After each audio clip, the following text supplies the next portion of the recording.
The topics and opinions expressed on the following show are solely those of the hosts and their guests and not those of W4WN Radio, its employees, or affiliates. We make no recommendations or endorsements for radio show programs, services, or products mentioned on air or on our web. No liability, explicit or implied, shall be extended to W4WN Radio, its employees, or affiliates. Any questions or comments should be directed to those show hosts. Thank you for choosing W4WN Radio. Let's listen as Lorraine Lapointe, coach, therapist, educator, speaker, and founder of Head Heart Synergy, brings together another enlightened guest to inspire and motivate us to move forward, achieve our dreams and desires, so that we experience midlife awakening. And I'm your host, Lorraine Lapointe. Today we'll enjoy another candid conversation that reveals how to bring back a sense of balance and how to find forward focus. Today, take just a few moments to join us as we explore the possibilities and the perspectives that provide us with greater inner peace, power, passion, and purpose. Because that's what I call living at the edge of fulfillment in a midlife awakening. Well, hello and welcome back. For those who don't know, I'm Lorraine Lapointe, and you can think of me as your guide. In this program, my guests and I show women like us ways to consider mindfully moving forward beyond the edge and into greater fulfillment in the second half of life. And today, we are here holding the space. And I know my guest loves that term because we want to live with greater peace, power, passion, and purpose. And we're here to discover the possibilities and new perspectives so that we can more effectively have greater impact in the world. And this is through the magic of broadcasting. We are broadcasting on different platforms of social media. And whether you're here live or whether you come across this later, I invite you to engage with our show. And connect with us. So the more we get to know you, the better we can shape things and in the show and help you mindfully move towards greater fulfillment. So if there's something that resonates with you, that inspires you, or that you find interesting, please let us know what that is. And if you have questions, just put that hashtag and the word question so that we can see it more easily into the comments, wherever the comments may be for you as you listen or watch, and help us shape the program into something that's really most useful for you. And today we are going to run a contest again. I'm getting really super comments from all the listeners about enjoying the contest. And for those who don't understand yet what the contest is, let me explain a little bit. So the contest prize, because that's always the most important, right, is for an Amazon gift card, and it's sponsored by my company, Head Heart Synergy. And all you have to do is listen throughout the show, and there'll be 5 what I call magic words or secret words. Don't worry, I'll tell you what they are. And just jot them down. Don't put them in the comments. Just jot them down, because at the end of the show, what I'll do is I will ask you to put all 5 comments in. And then we have a draw from all of the entries. And then we'll announce the lucky winner of the Amazon gift card. And last month or week, oh my goodness, I'm saying month and it's only been a week. It's been a busy one. Our winner was Trey Bullock, and our Amazon gift card was sponsored by Kamisha. And so we thank Kamisha for that. And congratulations, Trey. And we'll be in contact about that soon, unless Kamisha already has. So you've already heard the first word for today. And the first word you need to jot down is the word contest. So we talked about that, and that's our first word. So be listening for the others. There'll be 4 other words.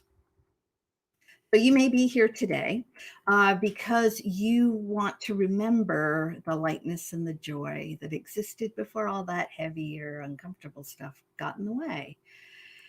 Sometimes, we get tired of feeling like a dull, sluggish, gloomy feeling. And today's guest will certainly help us lighten that up.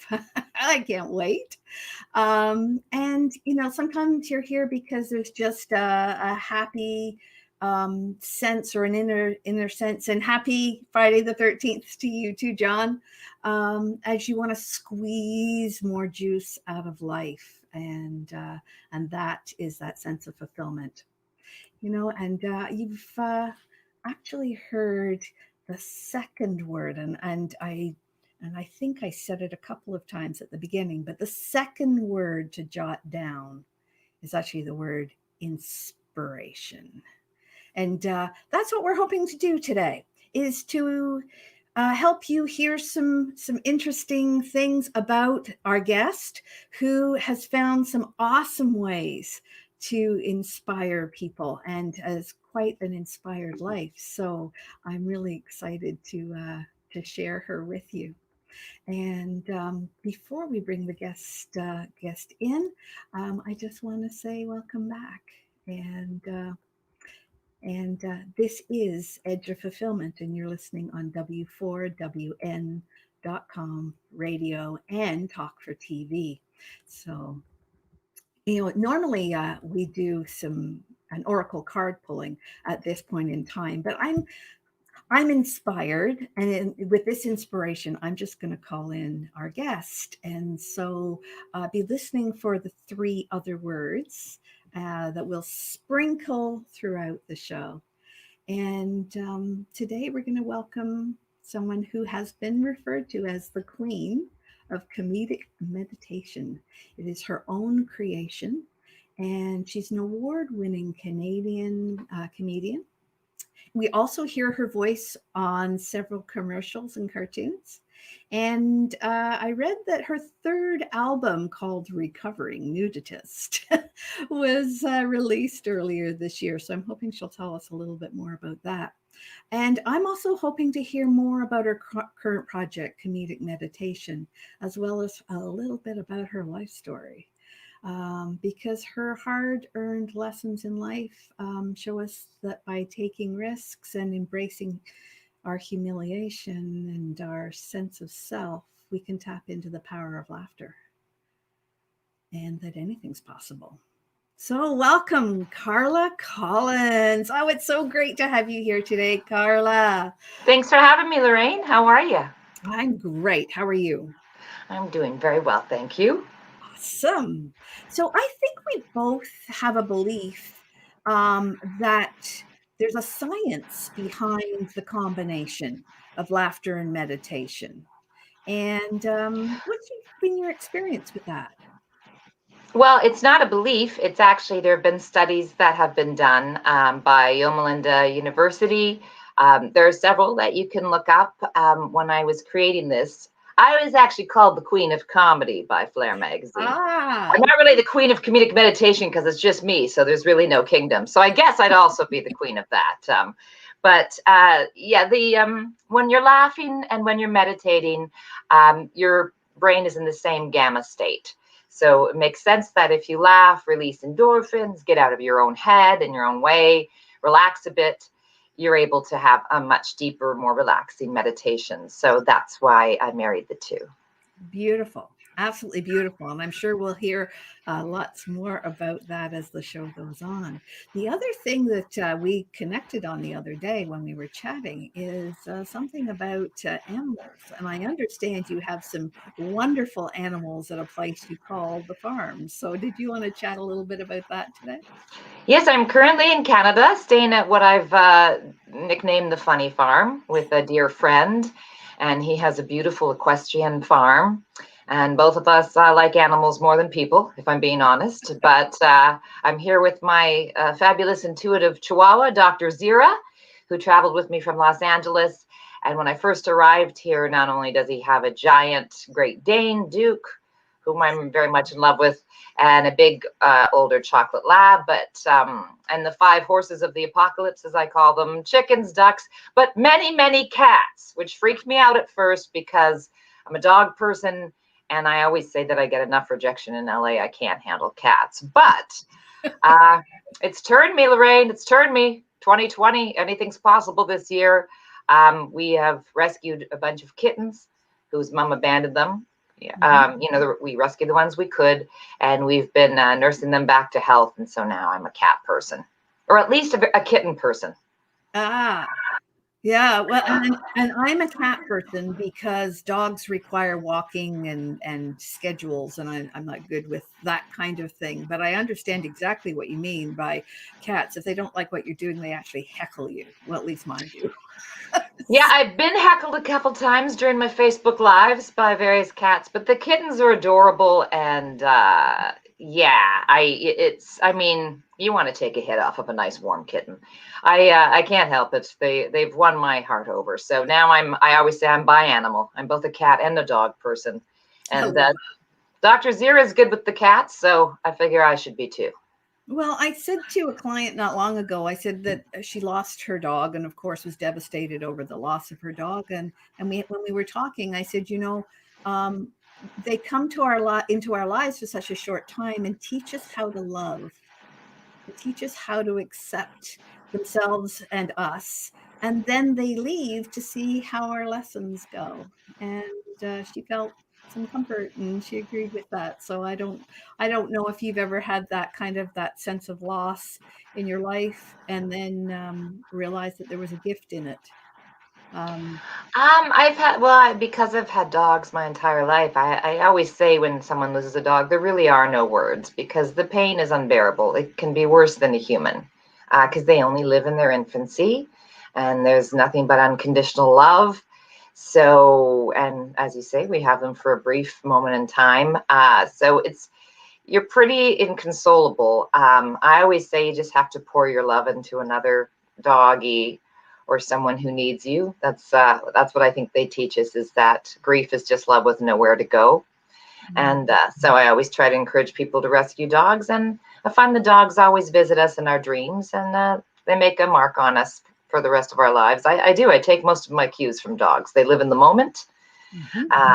They don't judge. Well, some of them do a little, but just my outfits. So they're, I have this 10-pound Chihuahua who's completely fearless, and I try to take a nod from that. So yeah, and they do have lessons for us, I'm sure, but it's a little tough when it first happens. You have to give it some time. Yeah. And I know that similarly, I found the same when I lost my parents. You have to give yourself that space and time to grieve, and then later I was able to find the gift. And I won't go into detail today because our topic is so much lighter today, the comedic meditation, than that topic in particular, but we can go wherever. Usually I pull an oracle card, one of the 7 energies. Earlier. Do it, Lorraine. Pull that card. Okay, so pull that card, woman. Let's do it together. I've got the deck here. I'm just going to shuffle, and you tell me when to stop, and I'll grab a card. So much pressure. I feel like I'm in Vegas. Okay, and close my eyes so you can see my sparkly eyeliner. All right, stop, Lorraine. Stop it. Okay, I got it. And today the card is Waking the Lion. Now, sometimes my camera will not allow you to see that because of the green screen, but Waking the Lion. So let's see what the book has to say about that. It's about my hair, isn't it? I think it is.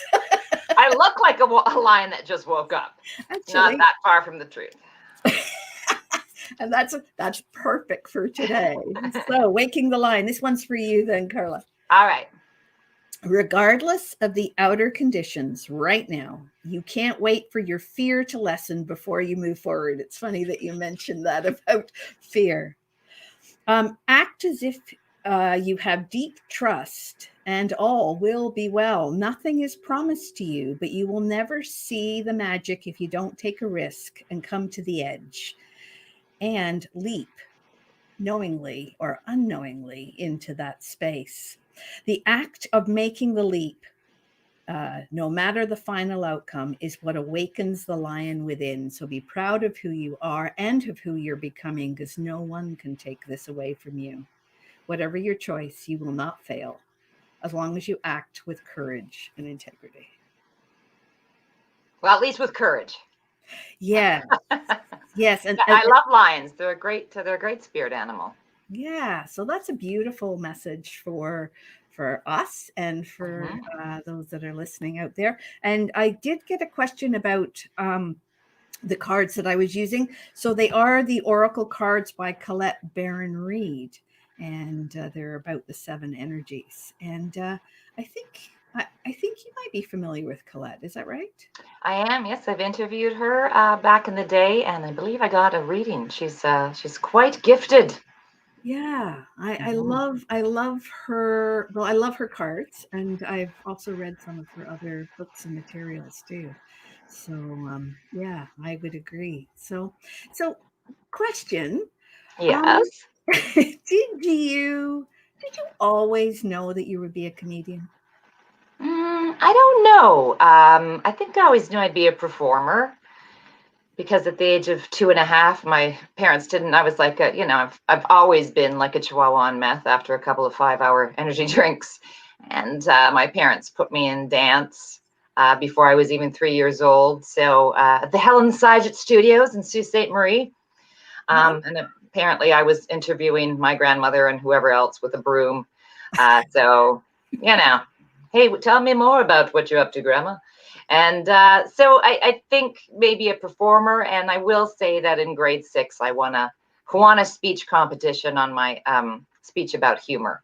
So I think laughter and humor has always been a big part of my life. I don't know that thought I would be a comedian, but I always knew that it was probably one of the most important things in life was humor.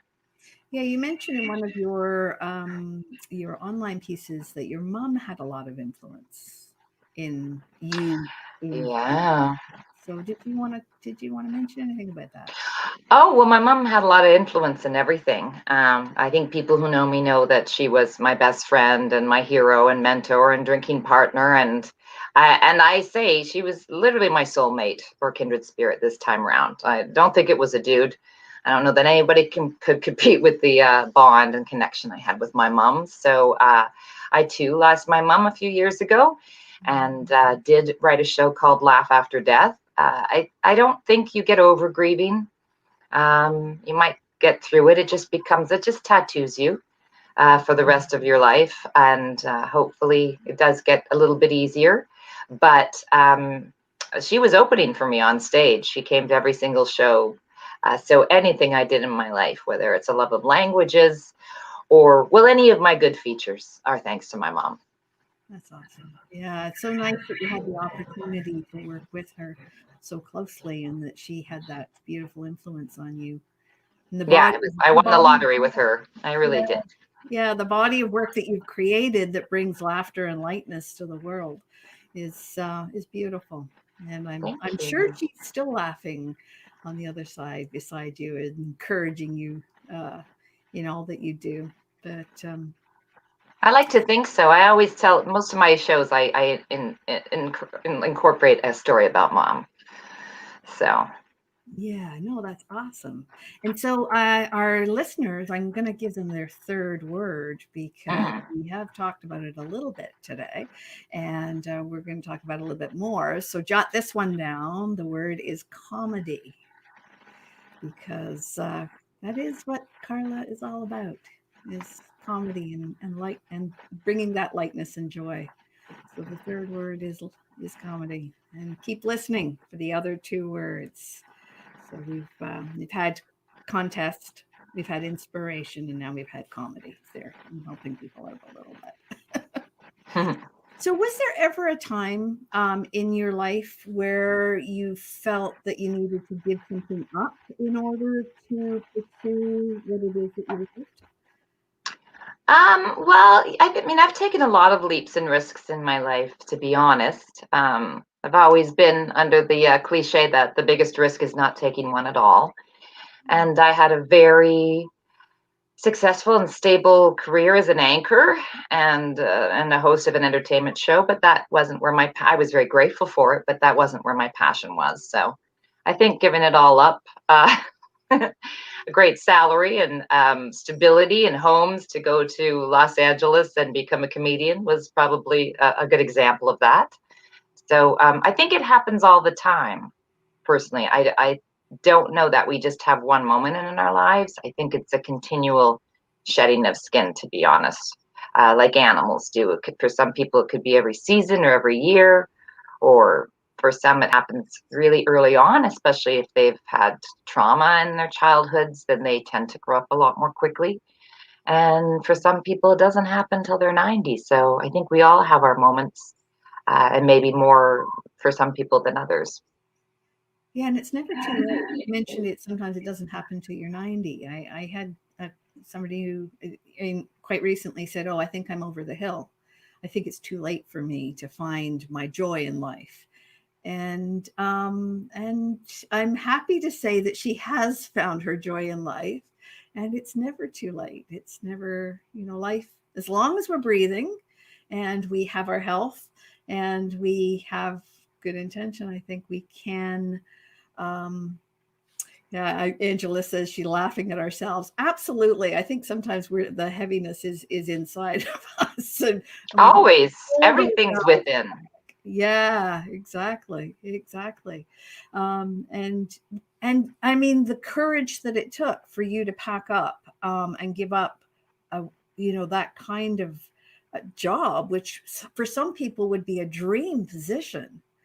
And then, Oh yeah, I acknowledge that, and it was wonderful. But I think that I mean, right out of school, I always wanted something a little more stable. That's why I didn't go into acting or into comedy. But I think it always catches up with us. Our true passion, our first crush, will come back, and we're probably not gonna. That's what life's about: is trying new things, and ultimately, I think we're still much happier doing what we love than something that's a little more secure, or at least that was the case for me. Again, different for everyone.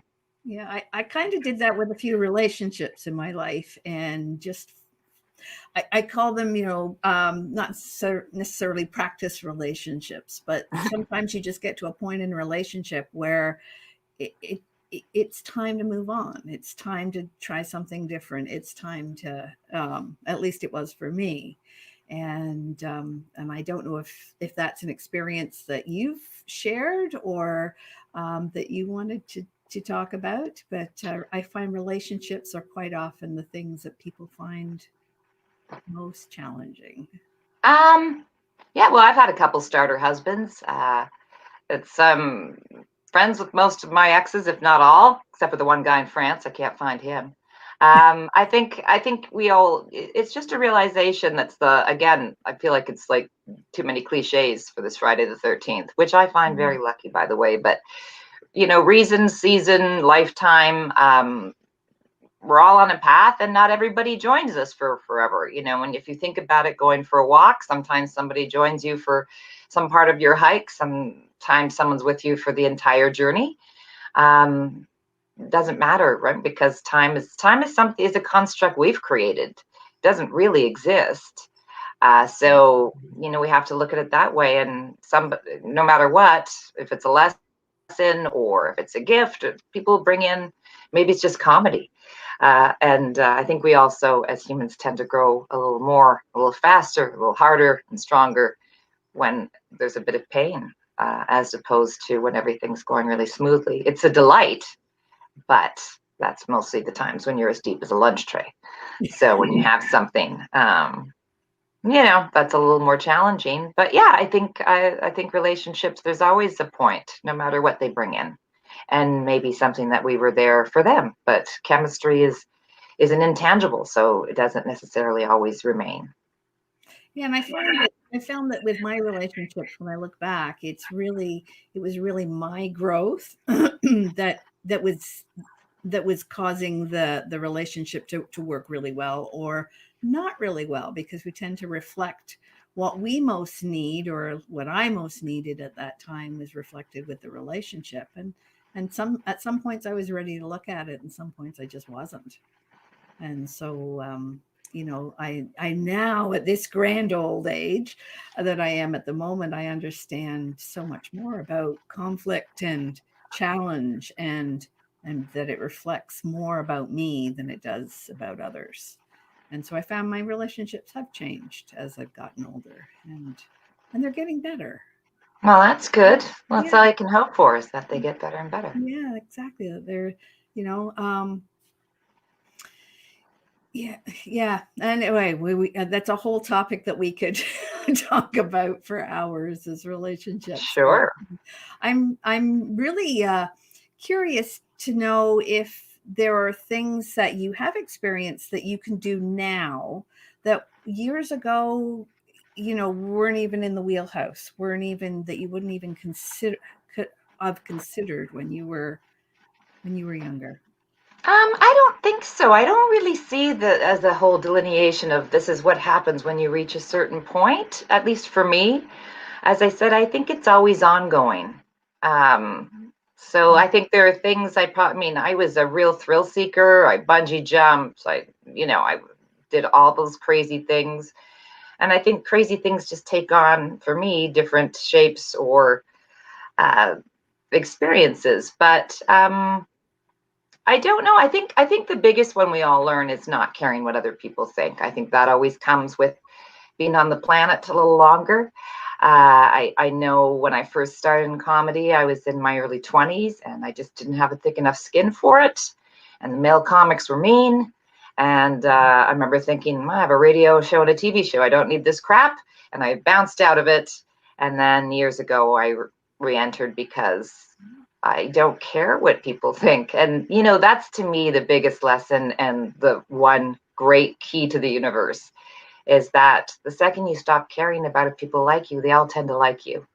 And that's certainly something that that's something I know now, that you can't know that in high school, or, very few people are that highly evolved. It's something, a lot of things just come with experience, and some things come with youth. It's like every moment of the ride is great for different reasons. Yeah, I remember a conversation with my mom when I was about, I don't know, 15, I think it was. And she was standing in the bathroom putting on her makeup. And I said to her, "How does it feel to be so old?" I mean, I wasn't kind, obviously, but how does She it must have loved that, Lorraine. What a peach. Yeah, obviously, I've learned much more about choosing my words more effectively than I did then. But I said, "How does it feel to be so old?" And she said, "Hmm." She said, "It feels exactly the same way as it does for you. I've just done more stuff." And those words really stuck with me because you mentioned that, bungee jumping, like I must admit, heights are something I have not overcome. But it's that exhilaration, that sense. Angela just mentioned about the energy that we put out. And yeah, I think every part of life, you're so right, has its gifts. And as we get older, one of the things that mom said to me is, by the time you get to as old as I am, you'll care less about what people think of you and more Well, about that's for yourself, sure. you know? Exactly. Well, moms always have nuggets of wisdom. I'm a big believer, obviously, and I was lucky that I had one from mom. They always have good pearls.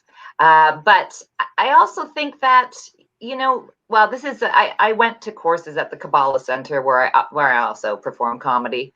I think comedy and spirituality have always been a couple of passions of mine. And, Kabbalists believe that we're here to do the opposite of what we are. So if you tend to be shy, they encourage you to become more the center of attention. If you tend to be the loud one who is, easily can speak to an entire crowd, to hang back in the wings. So I've always, that stuck with me. I heard that, I don't know, maybe 12 years ago. And I thought, that's an interesting thing. So again, so you have a richer tapestry. To me, it's like living in as many places as possible, meeting as many people, and having as many different experiences. Because although I agree and I believe in past lives, and my joke is I do want to come back as one of Adam Levine's tattoos, obviously. Obviously. I only remember this one, so I think that it's really on us. And if someone's idea is just to be cozy and at home, that's also good. I think that we have to get away from, at this age you should be doing this, and at this age you should be doing this, and you should feel, as I said, I just know some insanely wise kids and some very immature adults. So I think that the chronological age shouldn't be any kind of stamp for us, personally. Yeah, with that pearl of wisdom, I think that we'll give our viewers and our listeners a chance to take a little break. And so you are listening to The Edge of Fulfillment, and this is W4WN, and we'll be right back.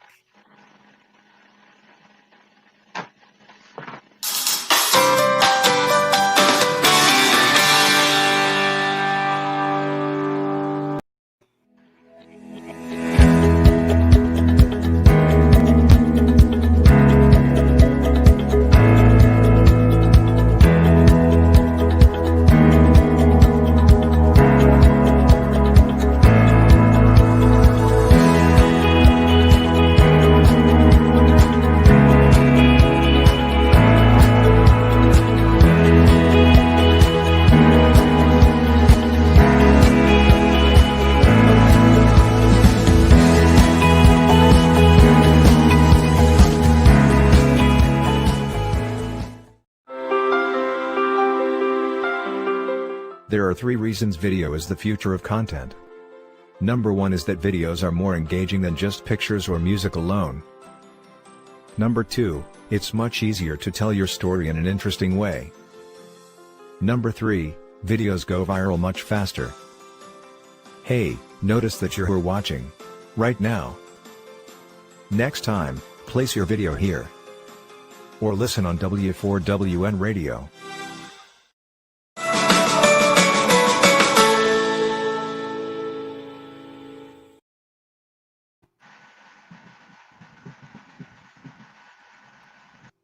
Awesome. Well, welcome back. And you are listening at The Edge of Fulfillment with our guest, Carla Collins, today on W4WN Radio and Talk for TV.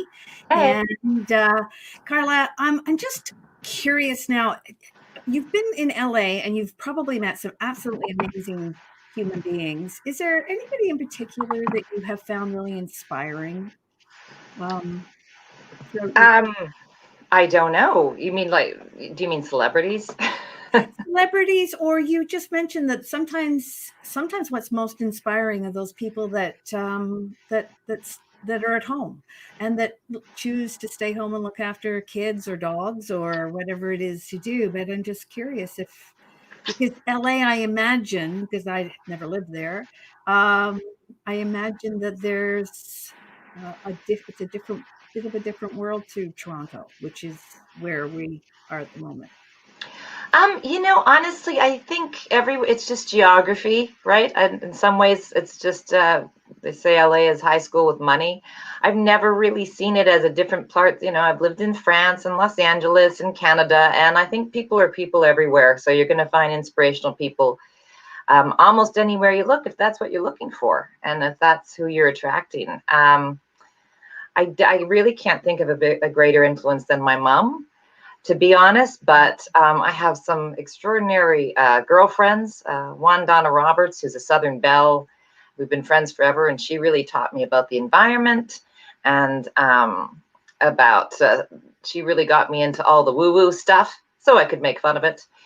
My brother and I are really close. We call each other pal. He inspires me every day. I just watched a documentary that a young neighbor of mine in Los Angeles has been working on for 10 years called Be More Heroic. And I was completely blown away by the young kids in that. So I think it's wherever you look. I don't really think a certain city or country is going to produce a more inspirational person. That's just my humble opinion. I think Michael Stewart Webb is a new friend, and also the presenting sponsor for my comedic meditation. And because of him, I've become vegan. And so, I think everybody brings something into your life if you're open to it. I think a big thing is opening your mind, your heart. I'm always big on the 3-way. My favorite 3-way is the mind, body, and soul. And I think it's our whole challenge or quest is to always be mindful of those 3 sides because they work in tandem. Yeah, and so many people, I think, look outside themselves, and part of the reason that asking that question, and it's so great that there are so many people in your life that are that are inspiring. But so many people believe that they need to look outside themselves for inspiration, for fulfillment, that somebody out there is doing it better than they are, or in a different way that they are. And, it kind of speaks to that whole celebrity following piece where people tag on to somebody, and it's like they're trying to suck the juice out of them instead of creating their own juice out of their own life. So it really warms my heart to hear you say that because you have lived in so many different places, and that's a dream of some.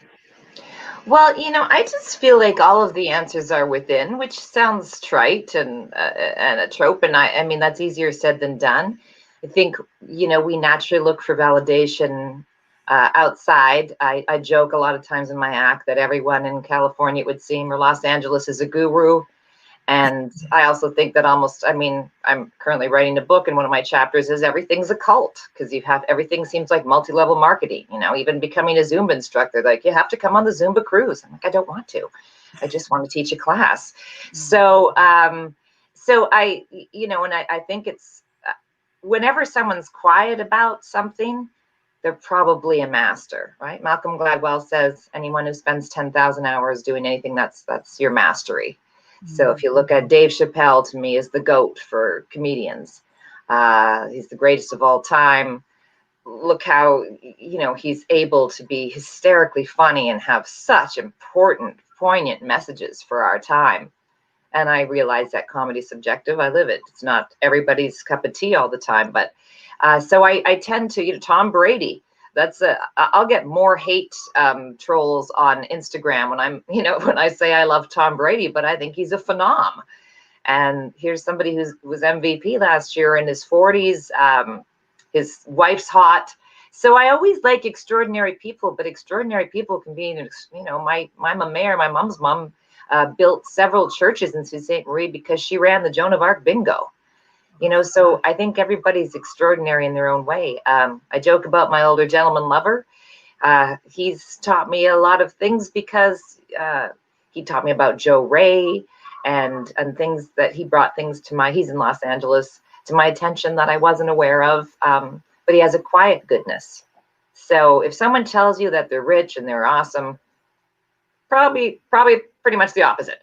So that's what I've learned through life. I have severe ADD, so anything shiny gets my attention, but you want to look a little beneath the surface for some really, some really more meaningful answers, I guess. Yeah, and I really liked what Nancy said just a few moments ago. If we can pop that comment up again about squeezing the juice out of your own life. And it is within. You said it yourself, that going within, I love that too, Nancy. Everybody is extraordinary in their own way, and it's Exactly recognizing I call it our inner GPS, our inner guidance and purpose system, or gifts and purpose system. Because when we look outside of ourselves, all we see is things mirrored back that potentially we don't like. But when we look inside ourselves, that's where our gifts and talents lie and our strengths lie. So thank you for offering that to our listeners. And we are, whipping through our time. So let's talk a little bit more about comedic meditation, because this is your creation. And I'd love to hear more. And I think our guests would love to hear more about that and how that works, and what exactly you do with it. I'm curious. Absolutely. Well, like we're saying, I think the blueprint. Sorry, I just keep adjusting the way I sit. Okay. I'm actually kind of squatting on a chair right now. I don't know if you know. I'm just doing a little bit of yoga. It's good for the tummy. As I said, everybody's extraordinary. Everybody's unique and extraordinary in their own way. And a couple of my passions, as I mentioned earlier, comedy and spirituality. So I wanted to marry those two, which sounds like a weird combo, but it's actually a great Hollywood marriage. And like I say, we all have a blueprint inside, and it's tough for us to be still because we've got stimulation all the time. I've meditated for many, many years. My mom was a very big sort of believer in meditation, and it's, I do a lot of writing, so it's in those times where you get your inspiration, and I feel like it can do so much. I think it's the fountain of youth, and it helps you get rid of bad habits. For example, quitting smoking for myself. And again, I sort of joke that comedic meditation is Botox for the third eye. Because what I've noticed about meditation, a lot of people have really misconstrued ideas about it. People will say, well, I don't do yoga. And I'm like, that's fine. It has nothing to do with yoga. You don't have to be as flexible as my morals. But I believe in God. And I'm like, that's great. This will bring you close. Or I don't believe in God. So can I still meditate? And it's really just concentrating on your breath and going within, as we've been talking about. It's very simple, and people have overcomplicated or said you have to chant, so I really invented this just to take the preciousness and intimidation out of it, so that people know that it's literally breathing in and out and focusing on your breath, and just relaxing, which we need more than ever, obviously, this year. And so I know that I'm very restless, as I mentioned, and I think by doing comedy first and giving everybody a good laugh, as I said, releasing endorphins, releasing some of that energy, people get out of their own way. The only person in our way is us. We're always the biggest block to ourselves. So if you're laughing, I joke, maybe you hear about my life, you feel a hell of a lot better about your own. I don't know what it is, but I think also because people get their brain in that gamma state, and then you just shut your eyes. And after I've done comedy for, say, 20 or 30 minutes, I take everyone through a guided original meditation, an authentic one. This is not a parody. I'm not, making jokes during the meditation. And so I'm just combining my voice work. I do a lot of voice work with writing and comedy. So I'm just putting on my LinkedIn special skills to work, and we got such a wonderful reaction right away. NBC came to cover it, and people keep claiming that they have some of the most deepest real, people who've meditated all their lives. The veterans say they have epiphanies and a really deep relaxation, and newbies say that it took a bit of the, as I said, intimidation factor out of it. And a lot of my guy friends will say, "Oh, I won't do it," but then they all kind of fall in love with it. So it's just to make it more accessible for everyone. Well, and you summed it up beautifully, and you mentioned the fourth word. And the fourth word, people want to jot it down, was the word laughter for today. And I'm amazed at how many people, when I talk to them about meditation, do think that it's that sense of having to clear your mind. And one of the things that I know from being a hypnotherapist is there is no clearing the mind. The mind, if you're in dead space in your mind, be careful, you might be dead. But the mind is designed to constantly chatter. And meditation doesn't have to be about clearing the mind. In fact, you summed it up beautifully and say you just go inside yourself. And the laughter is the induction part that you use, which is wonderful. And Well, I think so. And also because I think we mentioned this earlier, we just, it's all about not taking yourself so seriously.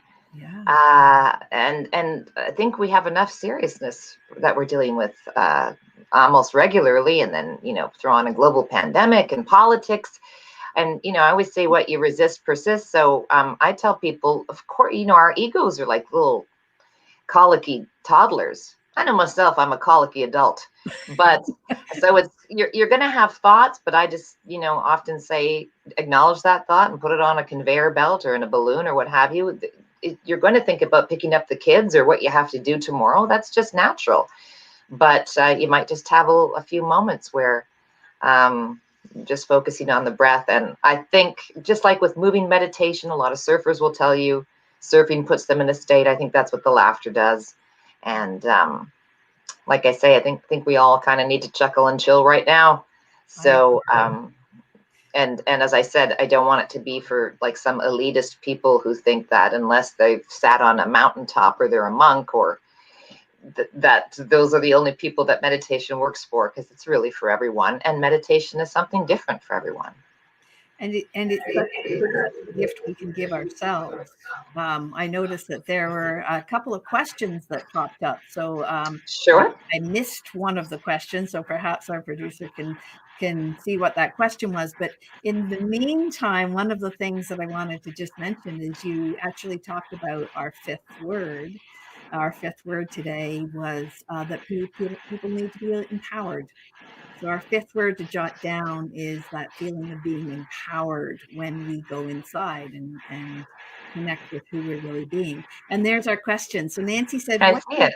what's your experience with having attraction to comedy and people's response to that blend?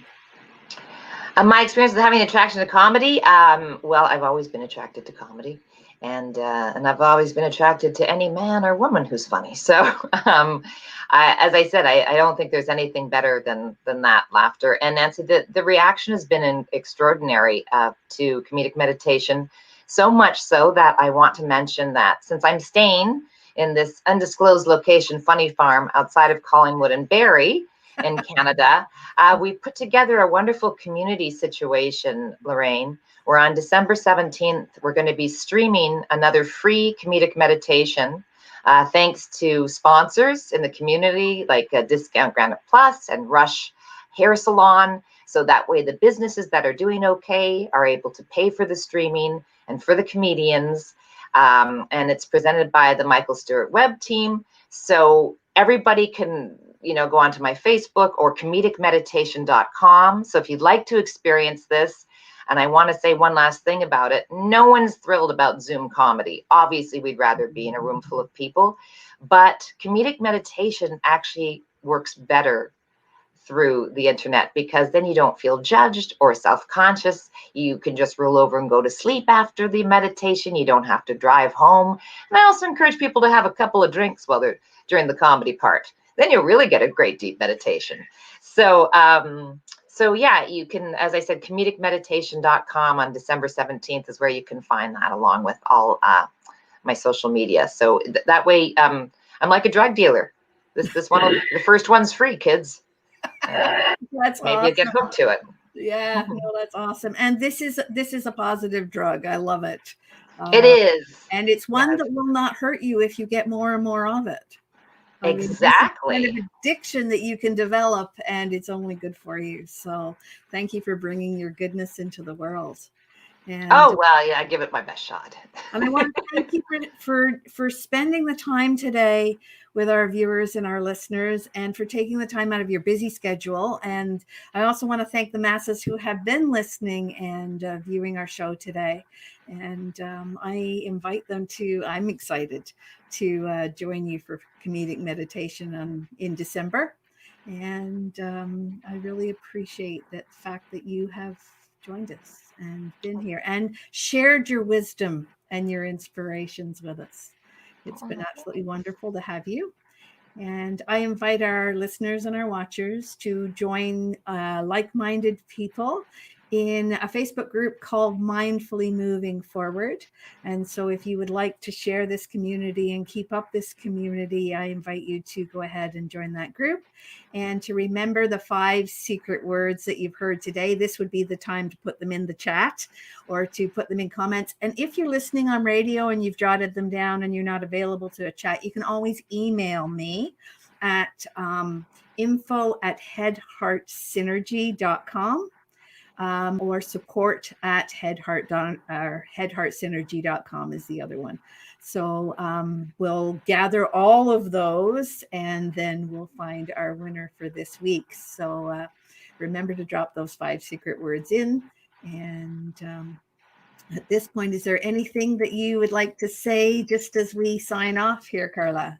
Well, I want to thank you for giving me this opportunity and having me on as a guest. I appreciate it, Lorraine. I had an Auntie Lorraine, so I love that name. Oh. And I just want to tell everybody, namaste laughing. That's my mic drop. And as I said, if you want more information on the upcoming comedic meditation, just go to comedicmeditation.com or hit me up. And thanks for listening and watching. Wonderful. So this is your host, Lorraine Lapointe, and I'm reminding you that we are all in a midlife awakening, and that means mindfully moving forward. at the edge of fulfillment. And this is W4WN Women for Women Network and Talk for TV. And I'll sign off saying bye for now and see you again next week. Thanks, everyone.